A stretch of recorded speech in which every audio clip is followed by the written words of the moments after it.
কাল ছিল কোজাগরী লক্ষ্মী পুজো। ছোটবেলা থেকেই মাকে দেখে এসেছি লক্ষ্মী পুজোর আগের দিন সমস্ত আয়োজন করতে, নাড়ু পাকানো, খই বানানো, এবং আমিও মায়ের সাথে সাথে করে থাকতাম এবং আমি সেটা শিখেও গেছি।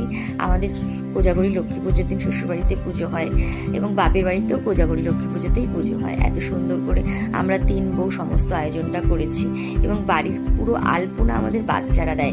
এত বড় বাড়িতে যত আলপনা সব বাচ্চারা দেয়। আর বাড়ির ছেলেদের কাজ হচ্ছে গোটা বাড়িটাকে সাজানো, আলোয় আলোকিত করা এবং পুজোর সামনেটা সাজানো। এটা আমার বর করে থাকে।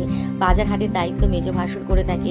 আর আমাদের বাড়িতে না প্রচুর বাজি ফাটানো হয়, সেই দায়িত্বটা পুরো আমার বড় ভাসুর নেয়। সন্ধ্যে 8টা থেকে 11টা, 11:30 অবধি বাড়ির বাচ্চারা এবং পাড়ার সমস্ত বাচ্চারা এসে বাজি ফাটায়।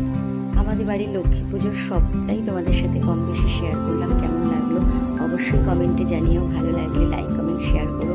পাশে থেকেও, তোমাদের সাপোর্টের আমার ভীষণ প্রয়োজন। মায়ের কাছে এইটুকুই বলবো, সব ভালো হোক। আর বন্ধুরা, আমাদের আড্ডা কিন্তু চলতে থাকে।